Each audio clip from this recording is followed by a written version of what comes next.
Olá, meus amigos, olá, meus irmãos. Eu quero meditar com os irmãos agora acerca de uma passagem bíblica onde muitas pessoas não entendem onde começa o Novo Testamento e aí ficam presas achando que o Novo Testamento ele começa em Mateus, onde na verdade o Novo Testamento não começa no livro de Mateus. E eu vi uma certa vez um pastor na televisão falando, quando foi questionado acerca do dízimo, que o internauta fez uma pergunta: por que não existe o dízimo no Novo Testamento? E esse pastor, missionário e tal, ele afirmou que o dízimo existia sim no Novo Testamento e pegou a passagem de Mateus 23 e Hebreus 7:5 para alegar que o Novo Testamento falava sobre o dízimo. E isso é uma inverdade. Porque Mateus 23 ainda era lei. Então, Jesus estava falando ali com os fariseus. E quando você pega acerca de Hebreus, no capítulo 7, versículo 5, ele está fazendo uma reflexão acerca do dízimo lá no passado. Está falando quem era que tinha o direito naquela época, no Velho Testamento, na Velha Aliança, de recolher o dízimo. Porque o Novo Testamento, na verdade, não começa em Mateus. E assim eu posso comprovar. Hebreus 9, a partir do 15, diz assim: exatamente por esse motivo, Cristo é o mediador de uma nova aliança para que todos aqueles que são chamados recebam a promessa da herança eterna. Visto que ele morreu como resgate por todas as transgressões cometidas durante o período em que vigorava a primeira aliança. No caso de um testamento, é imperioso que se comprove a morte daquele que o determinou. Preste atenção agora no versículo 17. Porquanto um testamento só tem validade legal após a confirmação da morte do testador, considerando que não poderá entrar em vigor enquanto estiver vivo quem o fez. Por essa razão, nem a primeira aliança foi sancionada sem sangue. Pois bem, preste atenção numa pequena ilustração que eu vou fazer aqui. Você é filho único, né? E seu pai faleceu, você só tem sua mãe.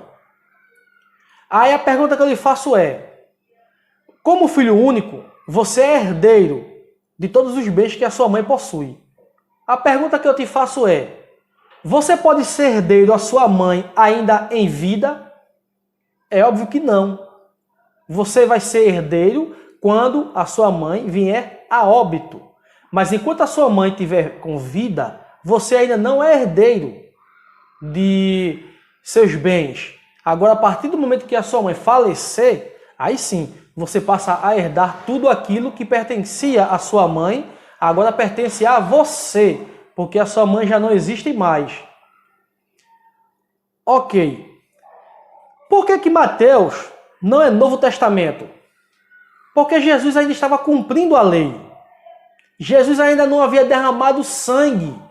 Portanto, alguém que usa o livro de Mateus para falar que o dízimo também está escrito no Novo Testamento, está usando de má fé. Porque Mateus não é Novo Testamento. É isso que está escrito aqui em Hebreus, onde nós acabamos de ler.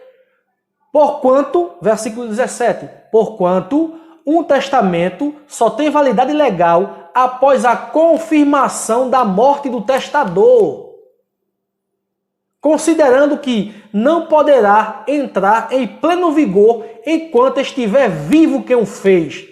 Ora, se lá em Mateus Jesus ainda estava vivo, cumprindo a lei, como que Mateus pode ser Novo Testamento?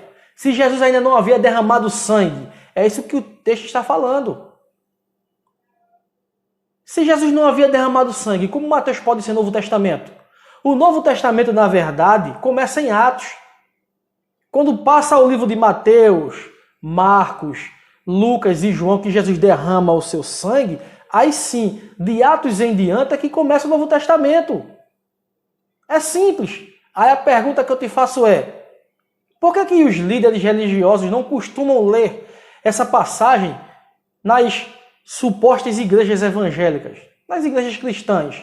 É claro que é para quando ele quiser enganar você acerca do dízimo, quando for questionado se existe ou não no Novo Testamento, ele citar a passagem de Mateus 23.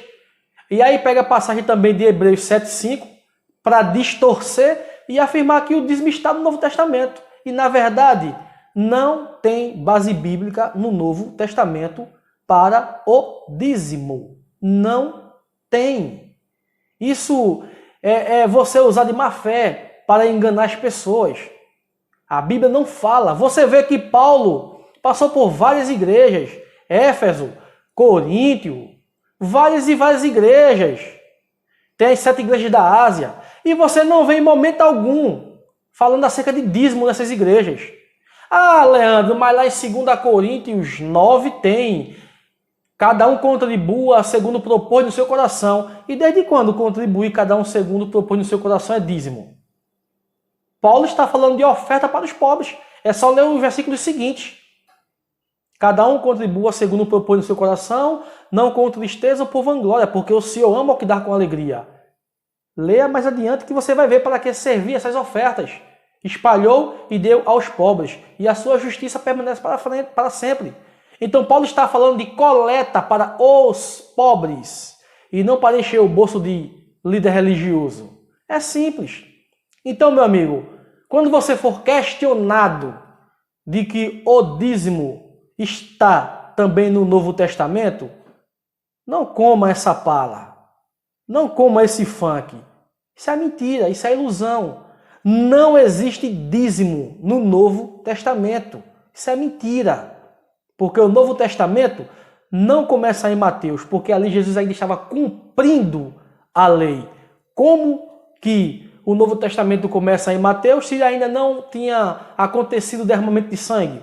Se Jesus ainda estava vivo? Agora, a partir do momento que ele morreu, derramou seu sangue, como está escrito aqui em Hebreus que acabamos de ler, aí sim começou a nova aliança, com o derramamento de sangue do Salvador. Beleza? Inscreva no nosso canal, ative o sininho e curta a nossa mensagem e compartilhe para que essa mensagem possa alcançar várias pessoas.